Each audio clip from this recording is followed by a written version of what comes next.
You are listening to the Ultimate Fight Show live on 740 The Game. What do you think about those fights? Who would win, Evans or Rampage? Who will win out of Daly or Koscheck? Give us a call, 407-916-8255 or 1-800-729-8255. Or you can enter that chat room at theultimatefightshow.com. At the very top of the screen, you'll see chat. All right, the only other fighter really worth discussing coming off that UFC 108 card is Junior Dos Santos. He put Gilbert Yvel away pretty easily. The next test for him should be the winner of the Rodrigo Nogueira versus Cain Velasquez, but Dos Santos won't fight Nogueira. If Cain wins that, it's the best possible matchup. But what do you think about that? These fighters that are basically, they won't fight their friends. What do you think about that, Brian? It's a tough situation to be in. If you train with somebody, you do develop a relationship with them, and those relationships often blossom into more of a friendship. And at times, I can imagine it's got to be hard to get in there and punch your friend in the face. I mean, it takes a certain mentality, I'm sure, to hype yourself up, to be willing to get it. It's a fight sport, and you don't want to shake hands with a guy and have a beer with him at the bar and then 2 weeks later know that you're going to have to beat him into the pavement. It's got to be tough for these guys, but at the same time, they're professionals, and maybe, Ben, maybe you can tell us a little bit more about it. What's it like? Is it business? Can you separate business from that aspect of it? I think you definitely can, but it comes down to what's on the line. As far as teammates, I don't really see anybody really needing to fight each other if they're teammates, unless it's for a title, unless it's for what they've trained, many, many years and gave up everything to accomplish. We're all here for one reason. It's kind of a team and a single sport. Once we get in there, the team aspect pretty much goes away, and then it's just you and your opponent in the cage. They can't really help you anymore. Same with your drive through, preparations and training, preparing for fights. You need a team to kind of push you and keep you there. But at the end of the day, if you're not there yourself, if mentally, physically, emotionally, spiritually, you are not there in the gym to give it your all, then you're really, you're going to fail yourself. It really comes down to you. So, I mean, at the end of the day, if it is for a title or what you've, work so hard to dream for and try to accomplish, then you suck it up and you both your friends after, teammates after, and it can't be anything but good for the team to have two people fight for the same title. Win, lose, or draw, we're gonna have a champion coming from the academy. Yeah, I mean, I definitely agree with you. I can understand how it'd be pretty hard if it's one of your best friends, like you said, they help you every day get ready for your fights. You are in a little bit of a different situation because you train with Top Team, and so does Thiago Alves, and they were looking at that's a possibility in the future. If you were ever to fight Thiago, that's a little bit different. Obviously, you would rather not. You do come from the same team, but it's not, you guys aren't best friends.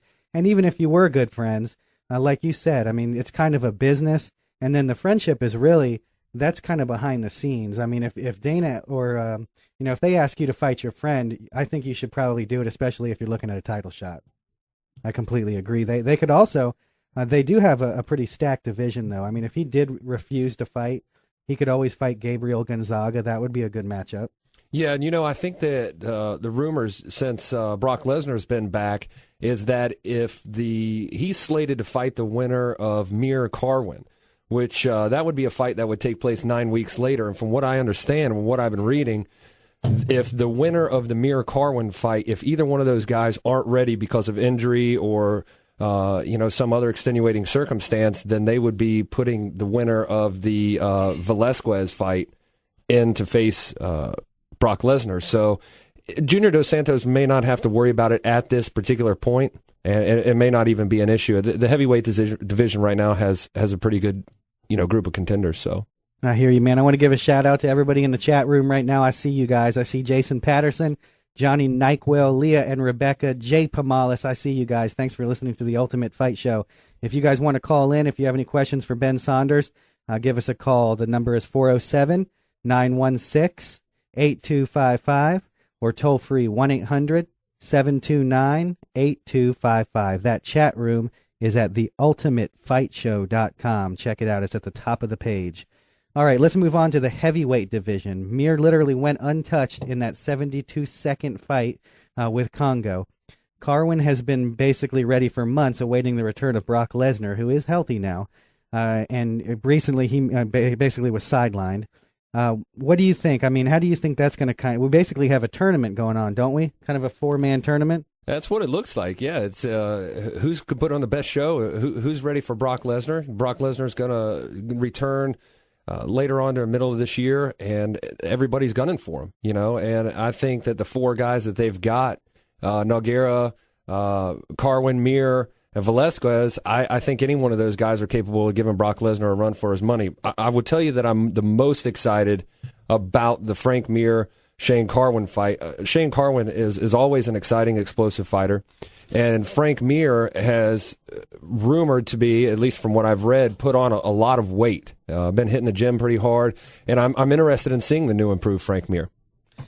Yeah, I mean, I think that Frank Mir could get in there and compete with Brock Lesnar. I also think that Carwin could compete. You never know. Speaking of Brock Lesnar, let's do your MMA news.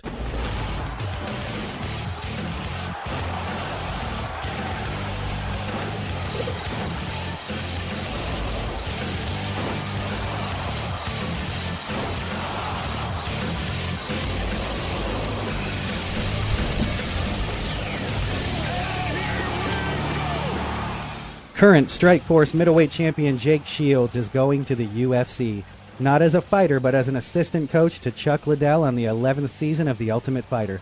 Shields announced the news on his official website, jakeshields.com. He will serve as a wrestling and jiu-jitsu coach for Liddell for the next 6 to 7 weeks. And on the other side, former WEC lightweight champion Razor Rob McCullough is joining lifelong Tito Ortiz as a coach. This will not be the first time a fighter from a different promotion has appeared on the popular reality show. Former Elite XC middleweight champion Robbie Lawler assisted his friend and coach Matt Hughes during the 6th season of The Ultimate Fighter. And it's official, Brock Lesnar is coming back to defend his UFC heavyweight title. The talk now automatically turns to who he will face for his upcoming fight this summer. UFC President Dana White already stated that the winner of the upcoming bout between Frank Mir and Shane Carwin would be the first choice, assuming the victor is healthy. If that can't happen, then the winner from the fight between Antonio Rodrigo Nogueira and Cain Velasquez will get the call. There hasn't been a definite timetable set for Lesnar's return, but White said it was a possibility that the champion could be back by the upcoming May 29th card. Former UFC veteran Harold Howard was charged with attempted murder. According to a story in the Niagara Falls Review, former UFC veteran, he was charged with 2 counts of attempted murder, 2 counts of assault with a weapon, and more. Howard, who appeared in UFC 3 in 1994 and UFC 7 in 1995, actually is the first person to have a win over Royce Gracie. The actual bout never took place because Gracie was too hurt after his chemo fight, but he did get that win over Royce Gracie. That is your MMA news. The Ultimate Fight Show. News, discussion, mayhem. More to come.